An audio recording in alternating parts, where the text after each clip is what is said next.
Hello नमस्कार दोस्तों, स्वागत है आपका नित्य एग्जाम पॉइंटर में। दोस्तों आज हम लोग 23 जुलाई के महत्वपूर्ण करंट अफेयर पर चर्चा करेंगे। दोस्तों तो अभी तक अगर आपने हमारे चैनल को सब्सक्राइब नहीं किया है तो सब्सक्राइब जरूर कर लीजिए दोस्तों, और साथ में बेल आइकन को जरूर प्रेस कर दीजिएगा दोस्तों। जैसे ही यहाँ पर वीडियो नया अपलोड किया जाएगा आपको तुरंत नोटिफिकेशन मिल जाएगा। अगर इस करंट अफेयर्स का आप लोग PDF डाउनलोड करना चाहते हैं तो डिस्क्रिप्शन में हमारे टेलीग्राम चैनल का लिंक दिया गया है दोस्तों, हमारा टेलीग्राम चैनल ज्वाइन कीजिए। वहाँ पे डेली करंट अफेयर्स का PDF अपलोड कर दिया जाता है दोस्तों, वहाँ से आप लोग डाउनलोड कर सकते हैं बड़े आराम से। तो आइए स्टार्ट करते हैं दोस्तों। पहला प्रश्न है, किस राज्य की पुलिस ने साइबर आभासी जागरूकता अभियान शुरू किया है? तो वो शुरू किया है दोस्तों तेलंगाना पुलिस ने। ठीक है, तो तेलंगाना पुलिस की महिला सुरक्षा विंग ने साइबर आभासी जागरूकता अभियान शुरू किया है, जो लड़कियों और महिलाओं के खिलाफ हो रहे साइबर अपराध के में जागरूकता बढ़ाने के लिए 1 महीने तक चलाया जाएगा दोस्तों। ठीक है, साइबर यानी कि साइबर अपराधों के बारे में जागरूकता बढ़ाने के लिए यह 1 महीने तक चलाया जाएगा। यह अभियान तेलंगाना के सी टीम्स और भरोसा केंद्र की साझेदारी में शुरू किया गया है। भरोसा केंद्र कानूनी मामलों को संभालता है और तस्करी के शिकार महिलाओं और पीड़ितों को सहायता प्रदान करता है, जबकि छेड़खानी से संबंधित मामलों को संभालने के लिए सी टीम्स का गठन किया गया है। ठीक है, तो ये हो गया दोस्तों भरोसा केंद्र काम क्या करता है और सी टीम्स क्या करता है। ठीक है, तो ये दोनों काम इनके अलग अलग हैं। अगर थोड़ा सा देखें दोस्तों तो तेलंगाना की जो स्थापना हुई थी या जो अलग हुआ था, एक नया स्टेट बना था, कब बना था दोस्तों? 2 जून 2014 को बना था। ठीक है, और इसी दिन तेलंगाना डे भी मनाया जाता है। कैपिटल और लार्जेस्ट सिटी कौन है दोस्तों? तो हैदराबाद है। टोटल जो डिस्ट्रिक्ट हैं दोस्तों वो 33 हैं। ठीक है, और इसमें देखें अगर गवर्नर कौन है दोस्तों तो तमिलिसाई सुंदराराजन है दोस्तों। चीफ मिनिस्टर कौन है? के चंद्रशेखर राव। और लेजिस्लेचर जो है दोस्तों वो बाई कैमरल है। ठीक है, 119 प्लस 43 सीट्स टोटल हैं। राज्यसभा में कुल 7 सीटें हैं, लोकसभा में कुल कितनी सीटें हैं? 17 सीटें हैं। हाई कोर्ट कौन सा है दोस्तों? तो high court for the state of Telangana. ठीक है, तो ये हो गया। यहाँ पर आप मैप में देख सकते हैं दोस्तों, ये है तेलंगाना और एक ही कैपिटल क्या है दोस्तों? हैदराबाद। ठीक है, चलिए दूसरा प्रश्न जो हमारा है, कौन सा संगठन वाटर हीरोज अवार्ड प्रदान करता है? तो वो प्रदान करता है दोस्तों जल शक्ति मंत्रालय। कौन सा? Water heroes award. जल शक्ति मंत्रालय भारत सरकार वाटर हीरोज अवार्ड प्रदान करता है। यह पुरस्कार अप्रैल 2020 के महीने के लिए दक्षिण मध्य रेलवे के आनगोन उपमंडल कार्यालय को प्रदान किया गया है। वाटर हीरोज अवार्ड किसे प्रदान किया गया है? तो दक्षिण मध्य रेलवे के आनगोन उपमंडल कार्यालय को प्रदान किया गया है। इस कार्यालय को उनको अनुभाग में उनके काम के लिए सम्मानित किया गया था, जिसने जल प्रबंधन प्रथाओं और संसाधनों जैसे कि पुराने जल निकायों के कायाकल्प, जल संचयन गड्ढों और नियमित जल गड्ढों के विकास में महत्वपूर्ण योगदान दिया है दोस्तों। ठीक है, तो उनको ये पुरस्कार दिया जाता है जल शक्ति मंत्रालय द्वारा। ठीक है, जल शक्ति मंत्रालय की स्थापना अभी हाल ही में हुई है दोस्तों। अब की बार कब? मई 2019 में। और जो मिनिस्टर रिस्पॉन्सिबल हैं दोस्तों वो कौन हैं? गजेंद्र सिंह शेखावत, ये कैबिनेट मिनिस्टर हैं। और रतन लाल कटारिया, ये कौन है दोस्तों? मिनिस्ट्री ऑफ स्टेट हैं। ठीक है, जल शक्ति मंत्रालय भी जल्द ही बना है। तो अगला प्रश्न देखेंगे, किस अनुसंधान और विकास संगठन ने P7 हैवी ड्रॉप सिस्टम विकसित किया है दोस्तों? ये काफ़ी इम्पोर्टेंट है आपके एग्जाम के लिए, तो इसे आप जरूर नोट करिएगा। तो वो किसने किया है दोस्तों? DRDO ने। ठीक है, P7 हैवी ड्रॉप सिस्टम किसने विकसित किया है? DRDO ने विकसित किया है। रक्षा अनुसंधान एवं विकास संगठन DRDO ने P7 हैवी ड्राफ्ट सिस्टम विकसित किया है। इसके जरिए 7 टन वजन तक के सैन्य उपकरणों को IL-76 विमान से नीचे गिराया जा सकेगा दोस्तों, ठीक है। तो बहुत ही अच्छी चीज़ है। यह प्रणाली पूरी तरीके से स्वदेशी है दोस्तों, और इसका निर्माण कौन किया है, तो लार्सन एंड टुब्रो द्वारा किया जा रहा है। प्रणाली केंद्र सरकार की मेक इन इंडिया पहल के तहत विकसित की गई है, जो दूर दराज और दुर्गम क्षेत्रों में लड़ाकू भंडारण के परिवहन को सक्षम करेगी दोस्तों, ठीक है। तो जो भी दूर दराज और दुर्गम क्षेत्र हैं उनमें अगर कोई चीज़ सामान पहुंचाना है या कोई सैन्य उपकरण पहुंचाना है, ठीक है, तो वो क्या किया जाएगा दोस्तों, IL-76 विमान से नीचे गिराया जा सकता है, ठीक है। चलिए DRDO देखेंगे दोस्तों। तो DRDO की जो स्थापना हुई थी आपको याद रखना है 1958 में हुई थी। हेडक्वार्टर्स कहाँ पे है दोस्तों, तो DRDO भवन नई दिल्ली में। मोटो जो है इसका संस्कृत में देखेंगे तो लिखा होता है दोस्तों, बलस्य मूलम विज्ञानम, यानी strength origin is in knowledge, ठीक है। एम्प्लॉय देखेंगे दोस्तों तो इसमें 30,000 हैं, फिलहाल इससे मतलब नहीं है। जो मिनिस्टर रिस्पॉन्सिबल हैं वो कौन है दोस्तों, राजनाथ सिंह, यानी कि मिनिस्टर ऑफ डिफेंस। और जो NSC एग्जीक्यूटिव हैं दोस्तों, ये इम्पोर्टेंट है, डॉक्टर जी सतीश रेड्डी, ठीक है। ये कौन है, चेयरमैन। तो अगर DRDO को चेयरमैन आता है तो वो कौन है, डॉक्टर जी सतीश रेड्डी। ये आपके एग्जाम में क्वेश्चन पूछा गया है, ठीक है। चलिए अगला क्वेश्चन देखेंगे, यह है DRDO की लोगो दोस्तों, लोग देख सकते हैं।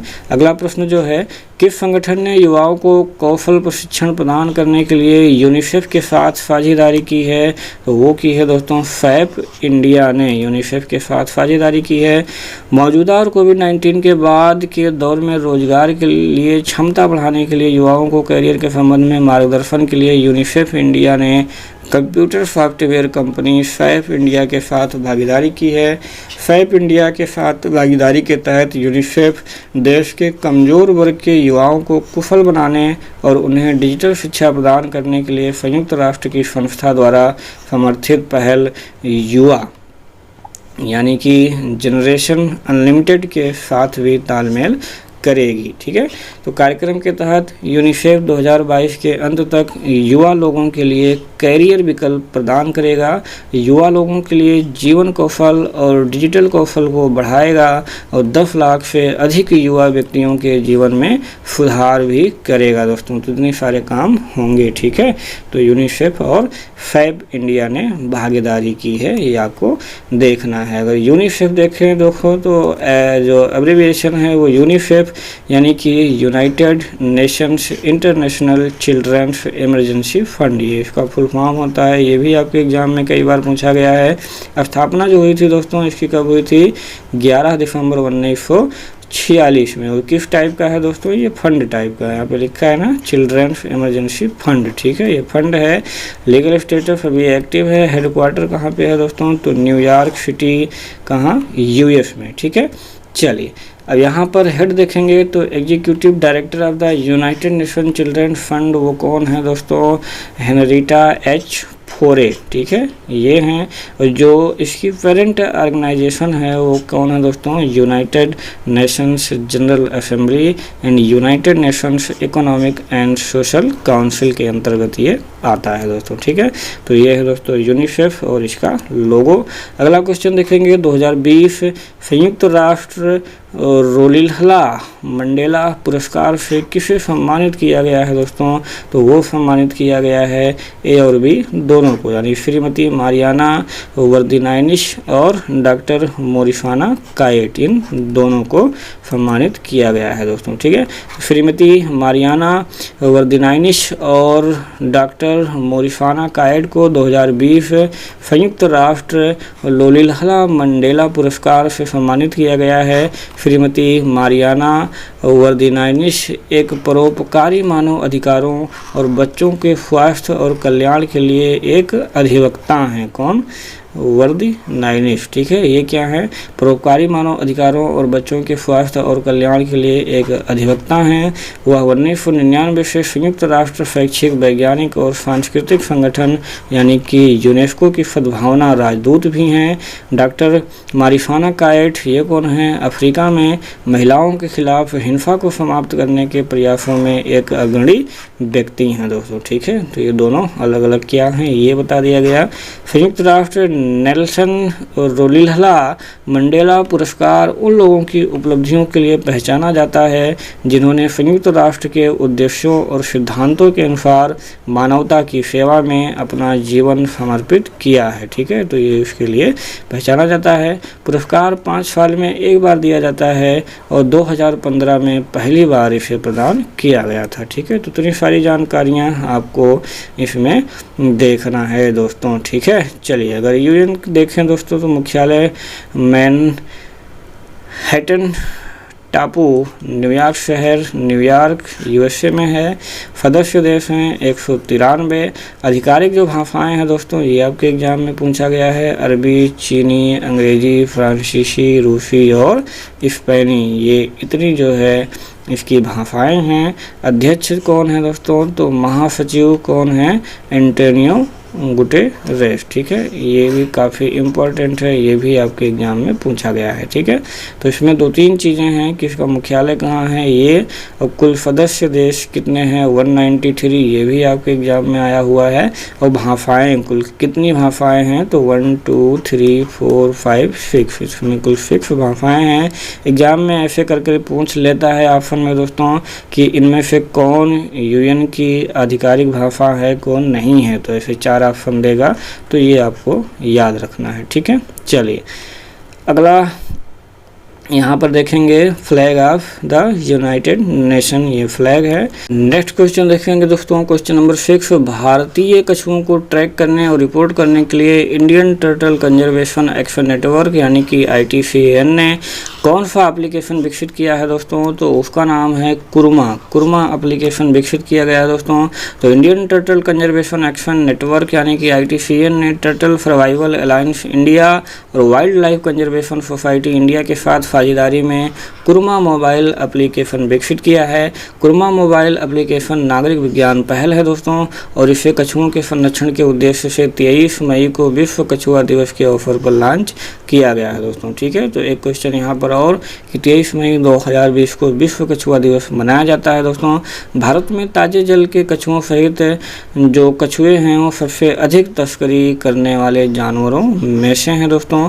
अंतर्राष्ट्रीय वन्यजीव व्यापार निगरानी संगठन ट्रैफिक द्वारा 2019 में जारी एक रिपोर्ट में बताया गया है कि प्रत्येक वर्ष कम से कम 11,000 सामान्य कछुओं एवं मीठे जल के कछुओं का अवैध शिकार एवं तस्करी होता है दोस्तों।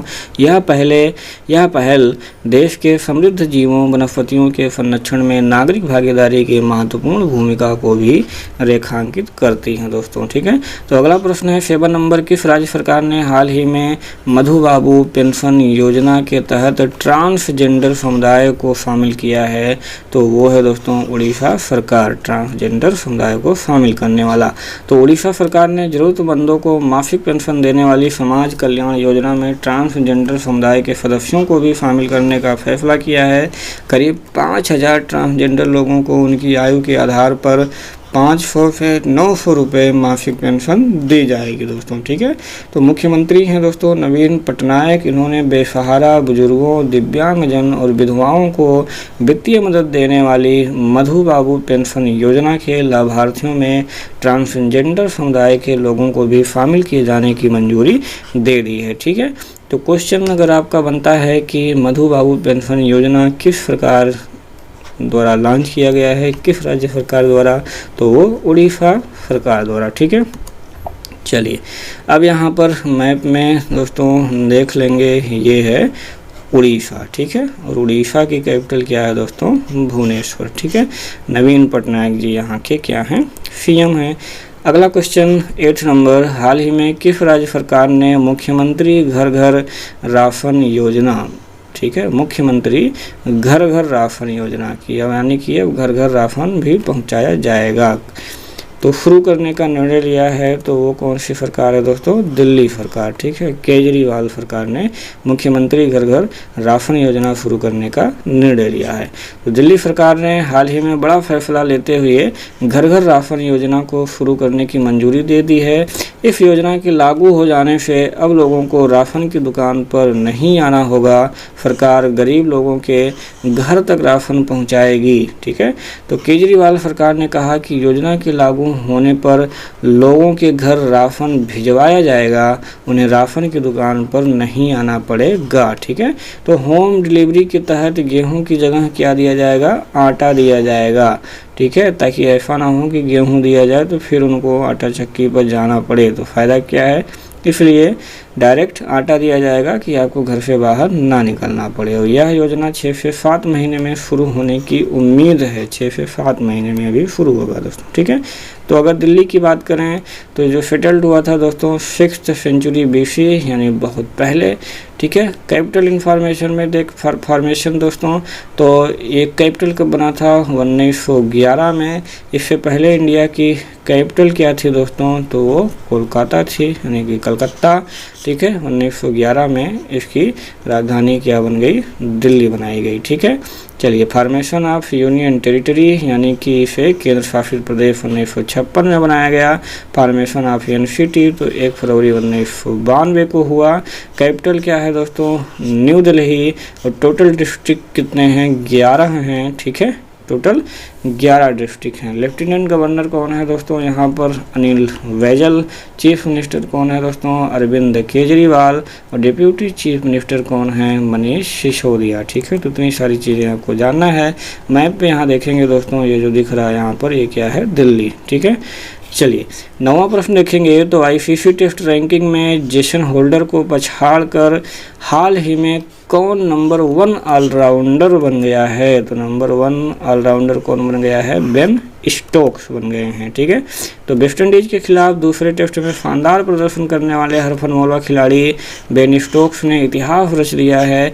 स्टोक ICC की ताज़ा टेस्ट ऑलराउंडर रैंकिंग में पहले स्थान पर पहुंच गए हैं। अपने टेस्ट करियर में उन्होंने पहली बार यह कीर्तिमान हासिल किया है।